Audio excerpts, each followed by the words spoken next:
Good afternoon, folks. Welcome back to Feni for the Soul for yet another interesting interview. Today we have Neha Panchamiya. You can see her on the screen. She is the founder and president of the RESQ Charitable Trust of Pune, which is one of the leading rescue and rehabilitation, animal rescue and rehabilitation organizations in the country today. Neha started rescue in 2007, and Yes. it has really gone from strength to strength. In the last 13 years, they have been providing free medical care and rehabilitation to injured and sick and orphaned animals. In Pune city and Pune district actually. In fact, every year they have been providing succor and support to as many as 12,000 plus animals and wildlife, which is quite remarkable. So I will be showing you a film on rescue, and then we will get into the questions. But let me welcome Neha formally. Good afternoon, Neha. Good afternoon. Thanks for having me here. So good to see you. Yeah, I know. I when I say 2007, I remember. I think I did one of the first stories on rescue in the Pune newspapers. So I know when you all started with 2 dogs, and in that E Square compound. Yes. So we go back a long way. Anyway, let Long me way. start with that wonderful film on rescue.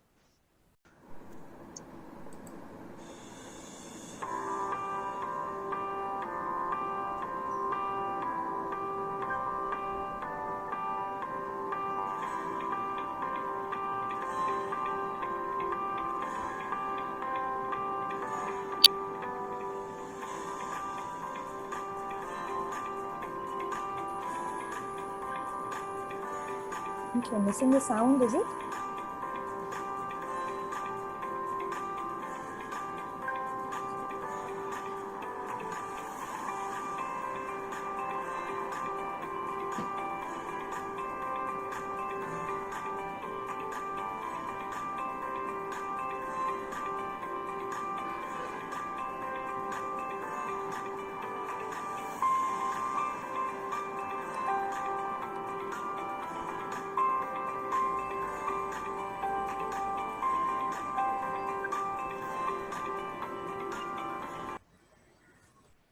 Cool. So I think it is a very good film. It gives you a real overview to rescue. So tell us, Neha, what inspired you to start rescue in 2007? And how difficult were the initial years? Oh, sorry. So what? So what?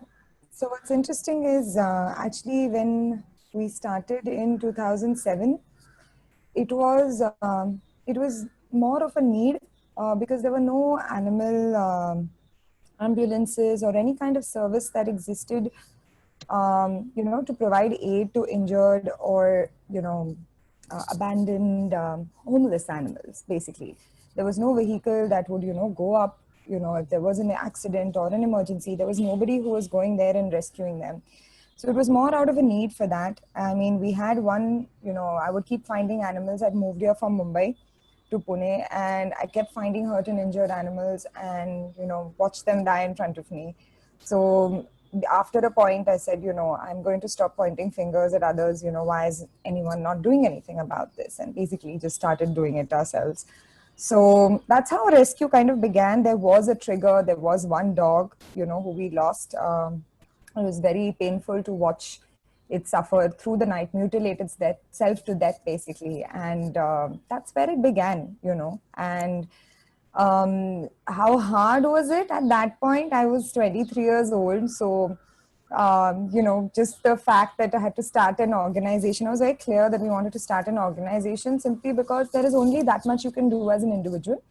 I did have a vision even back then that, today I may be able to rescue 1 or 2 or 5 or 10, but I wanted to do more. I've always wanted to do more. So I said, why not start early? So that's how the organization began. Of course, there have been several challenges through the years, different challenges at different stages. There were all kinds of challenges, whether it was just literally registering the organization, to, you know, managing funding for it, or, you know, learning how to do it. Also, you know, just you would get calls at all kinds of hours in the, you know, in the middle of the night, and, you know, for two girls to be going out there and doing all of that. So all of that, I mean, everything from training up to implementation to retaining people. Initially, there were no people; it was just us. So it's just been different challenges at different times. The need of the city has changed a lot as well. So we've had to constantly evolve and adapt to that as well. So yes, it's basically that. Wow.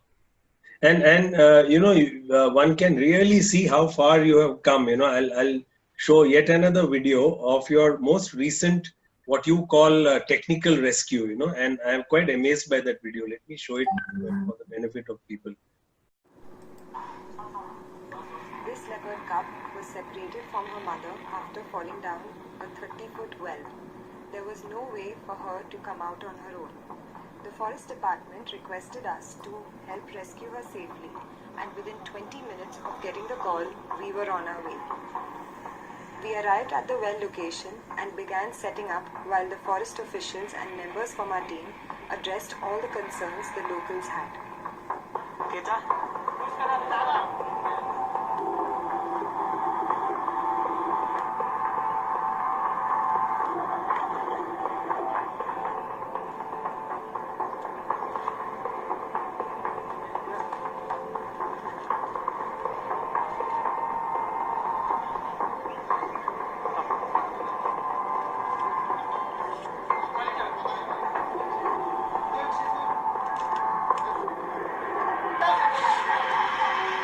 So, you know, Neha, my next question really is that, you know, you all have advanced now, and you have these fascinating technical rescues. You know, the latest being the one where you all rescued this leopard cub in Dound. You know, so your equipment is state of the art, and your team is very well trained. So, how have you reached this level?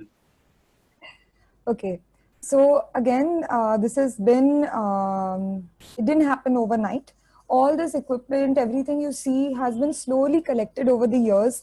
We've had amazing donors who've donated us one piece of equipment, you know, sponsored to make them. Everything from the vehicle to a telescopic pole, everything has been sponsored one by one over the years. You could have the best equipment in the world, but you need good people as well. So from the last 5 years, you know, the core team of rescue, which is Fiana, Tuhin. So Tuhin comes with a lot of experience. He is actually a brilliant rock climber.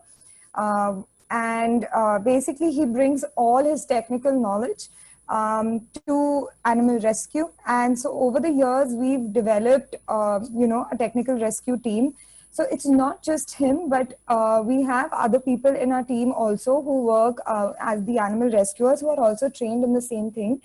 So it's not even just about knowing how to operate equipment. When you're dealing with animal rescues over the years, we've learned, you know, that when you go into a rescue, the first thing you have to do is strategize, and that is the most important thing. So having people who are technically strong, having good equipment, and people who understand animals. So how do you use all that safety equipment, animal rescue equipment, to make sure there's least stress to the animal while bringing it out? So whether it is a leopard cub that's fallen in the well, or dogs fallen in the well, or a bird stuck on a you know, bird stuck in manja at a height, or a cat who's stuck on a building ledge at, you know, 9 and 10 floors. If we have to bring it down, there are different strategies which have to be used. Or something is stuck in a drain pipe, it could be anything. So for us, it's very species no bar, but our entire team over the years has learned to sort of, you know, when we go for a rescue, the first thing is we strategize, you know, because we understand an animal's behavior. So, you know, plan the entire rescue accordingly. And with every rescue, we have learned, okay, so with this one, we were missing this. So the next time somebody wants to offer support to us, I was like, you know, I tell them that, you know, maybe this is something that would be very beneficial. So all this equipment has been collected over the years. Our teams have grown. Our team has grown over the years and shared knowledge, and that is something which I feel is, you know, which I believe is one of our strengths. It's not like I'm an animal rescue, I've been doing this for 13 years, so I am the best. It's not like that. Along with me, there have been so many people that have grown. Similar with my core team. So, Tuhin or the others, they teach, the rest. So everyone, we go through regular training sessions at Rescue, even internally. So we're continuously updating, seeing what's happening in the rest of the world, trying to do the best ourselves. So it's about, just wanting to raise animal rescue and healthcare standards, and just the fact that we are constantly open to things, to open to learning, open to updating ourselves. I think that's how it's happened. So none of this happened overnight. It's just experiences, time, people seen us working who want to help. Obviously they can't come for the rescues themselves, but they always say, okay, how can we contribute and how can we be a part of this? And I was like, maybe you can help us with some equipment. So that really helps. So that's what's happened over the years. Wonderful, wonderful.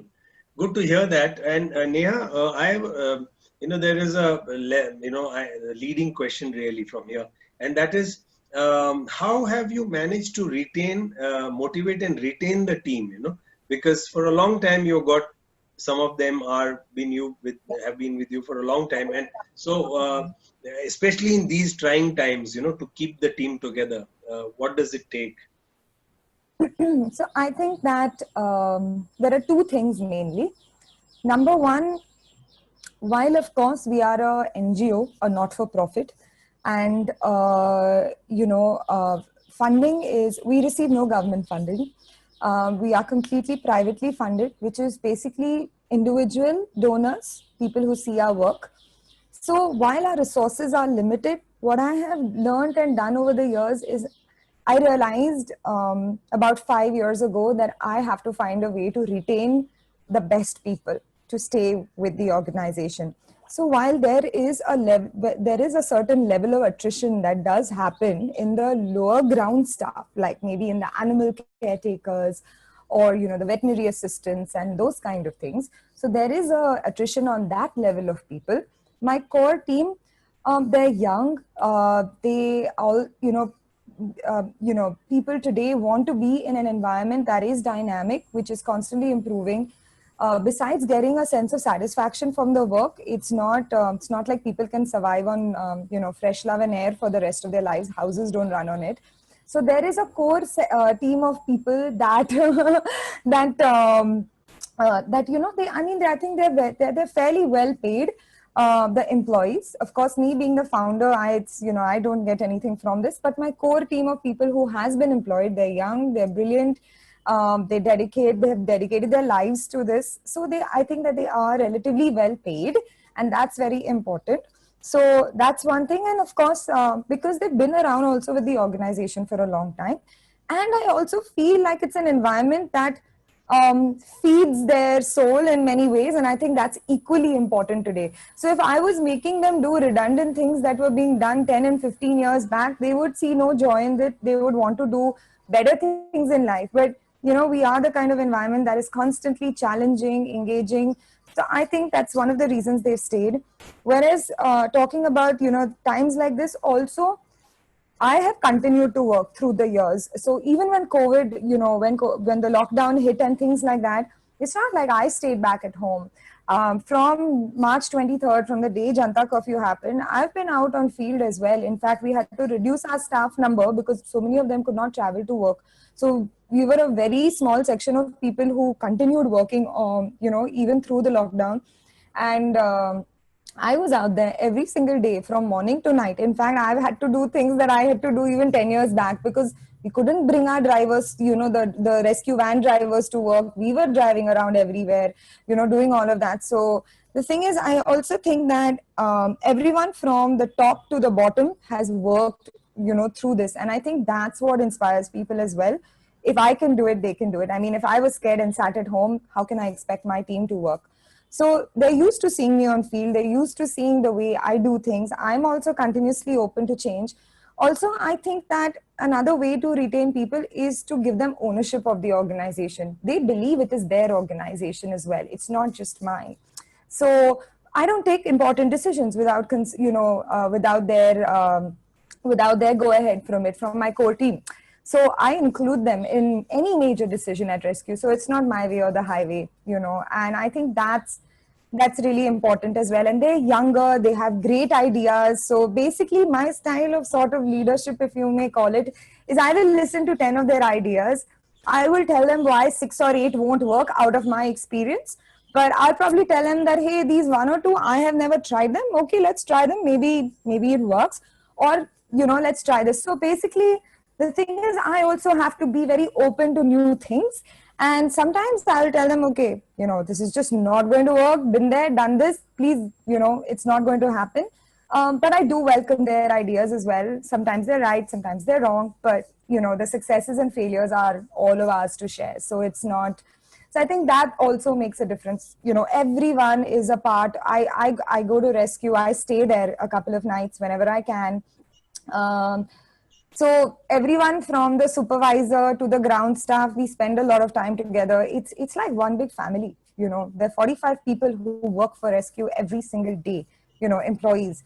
But there is no you're the caretaker and I'm the boss or I'm the founder. It's just one big fat family. So I think that's what also makes a difference. Also, having said that, we're extremely professional about the way we go about things. So I always say we are a non-governmental organization, not a non-governmental disorganization, So the only difference between us and a corporate is they're for profit and we are not for profit. But otherwise, there is no difference in that sense. So we are very particular about our documentation, about the rescues done. We have a complete inventory of things. We're not running a mom and pop shop here anymore. So I guess just, even for them, it's more of a professional setup while they've got their heart in there because it's a cause that we all commonly connect to. And then it doesn't matter if you're the founder or the caretaker or the driver. We are in it together. So I think that's one of the reasons why people stay with us. Wonderful, wonderful. Thank you, Neha, for that answer. Very comprehensive. Now I'll move on to something. Let me. This photo should be easy to show.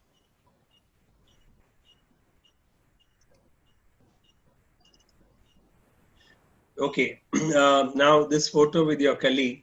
I'm showing this photo because my question really is about the dog sterilization programs that the governments run across our states and the country. See, it's well documented that dog sterilization in urban India has not been a great success. If you take mega cities or even 2-tier cities, you realize that it's not effective. You see so many strays on the road, so that itself shows it's not successful. So what would, in your opinion, what should government be doing to make it effective? So if we're talking about street dogs specifically, we basically have, yes, the population has been increasing. It has not decreased. The animal birth control program has not been a resounding success in major parts of the country. However, I think that when people talk, we are very reactory. So we say, "Acha, dog population problem hai, animal birth control program karo." But the thing is that animal birth control program is just one part of the solution. I feel like the reason why it has not been successful is because there are multiple factors which include dog population management. So while we constantly, we colloquially and very constantly use the word animal birth control program, but the animal birth control program is actually just one part, like I said, of the dog population management program. There are a lot of factors which are important in that. For example, animal birth control in Mumbai will require a very different dog population management program as compared to Pune city. Why? Our geographies are different. Pune city is basically does not have any natural boundaries. We have PCMC on one side, we are surrounded by fringe villages on the other side. There is huge migration. The rates of animal birth control which need to be done are very different from what will be required in, say, maybe the south part of Mumbai, which is slightly more isolated. Or why are we saying Mumbai and Pune? So an island, I was talking to someone, last two years back, I was at the Dogs Trust in the UK, and I was talking to somebody who was running an animal birth control program on an island near Thailand. And it was very successful. Why? Because, it was contained. So again, geography is very important.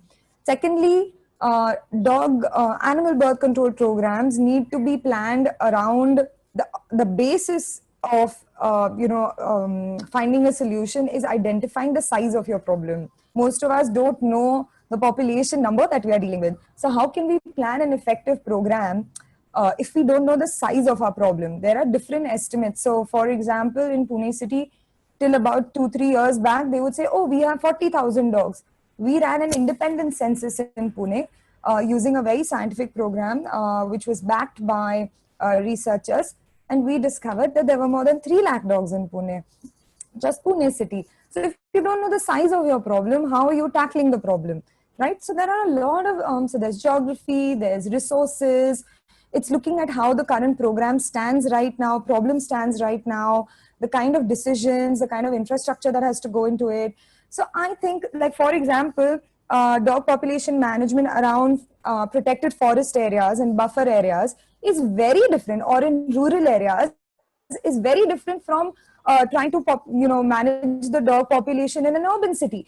Simple things like the catching technique which is used in cities is very different from what would be used in a village, because you cannot use a typical butterfly net to catch dogs over there. They're just going to run and you're never going to catch them. Whereas it's easier in cities because you can corner them. So I think that there are a lot of factors which go into dog population management.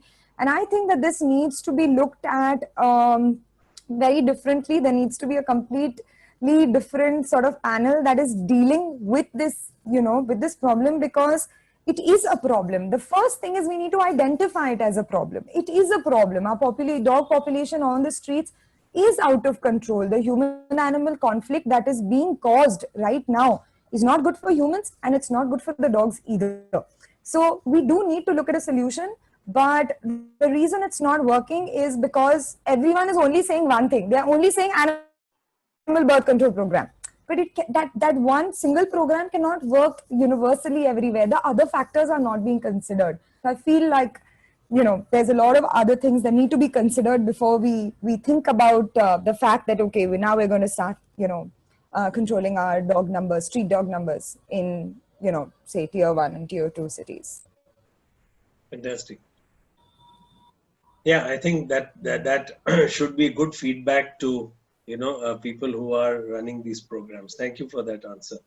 Let me move on to this is I've seen your Facebook post on let me just show this photograph first.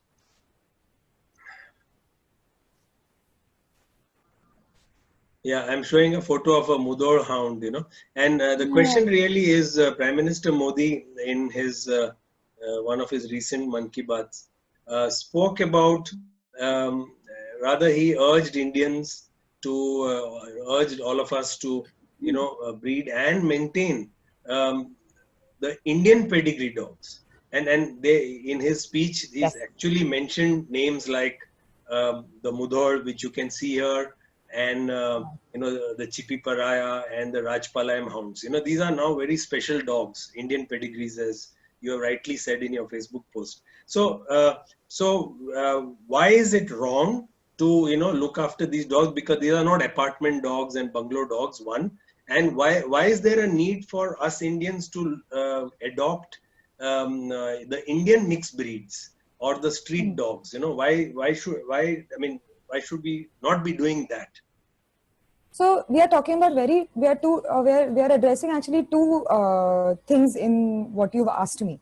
So number one, whereas what Modi ji has said in his Mann Ki Baat speech is basically, I greatly actually appreciate that he is being vocal, about going local. In that sense, our Indian breeds did not get that much attention as, for example, the Siberian Husky or say the Bernard or the Labrador or any other animal got.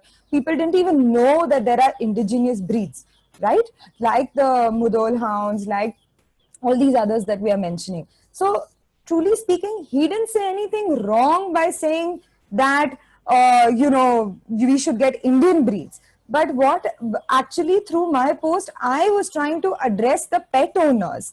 What happens is when, you know, such an influential person like our prime minister says, you know, adopt, firstly the word adopt, and you cannot adopt these breeds. You're not going to find these breeds on the street. These are also pedigree dogs of, in fact, you know, they have a, or they are of a particular descent. They were bred for a certain purpose, depending on which region they came from, whether they were for herding, whether they were for hunting, those kind of things. These are not your typical apartment dogs. Now, my post was basically that just because Modi ji says, you know, go get these Indian breeds, please don't think that, you know, you can bring a Mudhol hound and keep it in your apartment, because that is not the environment that it will thrive in. So we are a very, influenceable, nation when it comes to the mass. So, like for example, when Vodafone came out with the dog, with the pug, everybody wanted the pug next. Nobody thought that this is not, maybe it is not suited to our climate. They have breeding difficulties. It became one of the most abused breeds in that sense. You know, the breeding became rampant because the demand was so high. You had, you know, the market was flooded with it. So so my thing is that the reason I put that post out is I just wanted to urge pet owners, please think 10 times before bringing in these working dogs into your homes. They are not your typical companion dogs. Some of them, in fact, are only good in packs. They're not even good alone, some of the breeds. So my post was basically that. Now, and so you cannot adopt these breeds unless somebody has abandoned them in some rescue shelter or center or something like that. So the other thing that I was trying to say through my post is the fact that if you are going to get one of these breeds, please get it from a registered breeder. The third thing, the question of adopting. Now, it is very, I am one of those people who basically would like to say that adopting a dog is, you're getting a dog. Some people, you know, are very, for example, they've had German Shepherds for the last 3 generations. Like there are some people who are here who say, I've always had boxers in their house. It's a breed, a personality of that particular animal that they're very comfortable with, right? I'm not going to turn around and dismiss them off saying, no, you know, you're a biased, you should go adopt an Indian breed from the street. Because they're very comfortable with that breed and all of those things. However, my only advice to them potentially in today's times will be, please make sure you get it from a registered breeder, person who is registered with the State Animal Welfare Board, because at least there will be some welfare of that animal kept during breeding. Second thing is, when it comes to adopting a street dog, of course, it's like there are so many. They need homes. To me, one animal homed is one animal off the streets. You know, it is, and they do make amazing pets. I've had so many mixed breeds over the years. My first dog was, you know, a mixed breed. She was 3-legged. But they also come with different personalities. Also, they come with personalities that you can't always predict. So with dogs, there is nature and nurture. So, well, I have a dog at home right now. What's interesting is this dog is a mix of a Labrador and of an Indian street dog. Her mother was a Labrador who was abandoned in a horrible condition on the street. She came with a huge tumor to rescue. And, the first day she came, we said, just let her be. We will, poke and prod her for all her tests the next day. Next day, we go and see her. This abandoned Labrador who had come in a bad shape has delivered 3 pups. And, of course, she had a big tumor. So the thing is, obviously, she had mated with some other dog. She must have been abandoned for a while and gotten pregnant on the street and all of that. My dog Zoe has from day one, been brought up in a very secure environment. But there are certain traits in her that I see, which are, so typical street dog. She's territorial. She will bark. She has no reason to guard anything, but we will guard. So they also have certain personality traits. 90% of them I know are amazing, loving, all of those. Some, and all are loving well, but some are very skittish. Some are very wary of strangers. Some don't like children. So the thing is, sometimes also a mixed breed, I mean, whether it's a Labrador or a dog from the streets, there is that certain percentage of personality that you can't predict. So, for example, my previous dog that I adopted from the street was a really big dog. Like, he ended up becoming a really big dog. Zoe is like really small. She's a bonsai dog, right? So the thing is that you can't predict their size. So for people who are looking to get a pet, where there is some predictability, I have had people come to me and tell me, "Hey Neha, I want a small dog. We have old parents in the house who actually one of my, my father has a, has a say a dementia problem, but he needs a really calm dog. So I would like to get that." So I will not tell them go adopt a street dog because I cannot a street puppy because I cannot predict the personality. So of course, adoption is the best thing ever to me. Whether it's a child, a human child, or a puppy on the street, it's the same. Like I feel like they really really need homes. They've been abandoned, all of that. So yes, it's adoption all the way for me. But whether pedigree or mixed breed, I think there's a lot of thought that needs to go in. If you're a first time pet owner, get something that's more predictable. Maybe don't adopt a puppy, maybe adopt something that's slightly older, 6-8 months. Of course, most people want puppies, but we do our best to, guide and counsel people into making the best possible decision for them. So coming back to Modiji's speech, I think that I don't think he said anything wrong. My Facebook post was more for future potential pet owners. Ki please think 10 times before bringing them in. Of course, if you have a big farmhouse and all, I would rather they go get 2 Model hounds versus, two German Shepherds. Yes, I mean, more people should have Indian breeds. I agree with that if they're going to go buy a dog anyway. Or I tell them, hey, just, go adopt 2 mixed breed dogs. They're just as good, So it all depends. I don't think there's a right or wrong. I don't think any of that. I'm not against either of the kind, but I think that in general, a lot of thought needs to go in before getting a dog. So yes, Wonderful. it's that. Wonderful. Lovely, lovely explanation, Neha. Thank you very much. Finally, the final question really is on back to rescue. And it's about, see, you're a not-for-profit organization. You explained it very well in the earlier answers. But tell me the nature of the financial challenges and how difficult it is to keep afloat, and, only you can tell us that. Yes. So again, like I said, it's been different at different times. When the organization was smaller, it was different. But let me talk about how it stands today, pre-COVID and post-COVID. So whereas funding is concerned, like I said, we don't get any governmental funding. Most of our funding is, private donors who've seen us work over the years. Some of them are regular donors who will say, I would like to contribute 500 rupees every month. And, they put a standing donation because we have a recurring donation option.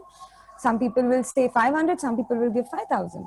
Then you have, so that forms, let's say, 1/3 of our funding that comes in regular donors who have pledged to, and I greatly appreciate them irrespective of the amount because that's also what greatly helps stabilize our organization. Now, pre-COVID, we don't really get any major CSR funds, but my family, of course, whatever CSR is, budgets are there in our family companies, all come to rescue because I was like, hello, I run this organization. So 1/3 of our funding pre-COVID used to come to rescue, and that used to take care of 1/3 of our funding. 1/3 was taken care of by regular donors, and 1/3 would be very sporadic. This is one of the main reason why we try to make so many videos, try to show our work on social media. Such a challenge, because half the time we are doing work and we forget to take videos and pictures of the work we are doing. We barely manage to take a picture, but we don't manage to take videos and things like that. So, but yes, putting it up on social media again. We put things on social media in the way that we're not one of those who say, oh, please give money for this dog or he will die because of the lack of funds. For us, it's more like, this is the work we are doing. Please be a part of the journey. Please contribute towards the work we do and be a part of, this animal's life. It's more about, sort of support us in our journey kind of thing. So yes, that is something. Social media plays a very important role in putting out the word about the work we do, and there are people who want to do things but they're not able to, and so many of them help by sending funds online, those kind of things. So pre-COVID, that's what the scenario was. Post-COVID, we've had to cut down on. So, for example, we used to run 5 ambulances before.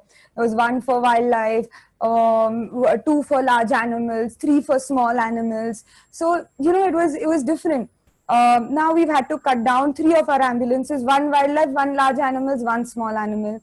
Also, our corporate funding. I mean, the kind of businesses my family was in, they have taken a major hit because they were in the entertainment industry, and that industry is dead for a while. So none of those funds are coming in. So now we're completely dependent on donors, supporters, and social media. So we ran an online fundraising campaign which greatly helped. But yes, it is an absolute challenge right now. In fact, I think it's just the animals looking after us. Funding is, trickling in, month by month. But all this economic instability is making us very nervous. We have continued doing the work we do because we've reduced our budgets. We've had to cut down on staff. We've had to cut down on ambulances. So yes, we have made changes, but we have not stopped doing work. So uh, trying times for everybody. So we're just trying to do our best and remain afloat and just continue working. And this is what I keep telling the team: just continue working, things will work out, so just hang in there. So something or the other happens every month, something comes in. So yeah. Wonderful, wonderful. What a lovely spirit to have, Neha. So with all that positivity, I'm sure rescue will continue to grow from strength to strength. So all the best to Team Rescue, and may God bless you with a lot of strength to keep providing succor to animals. So nice having you on the show. Thank you for being here.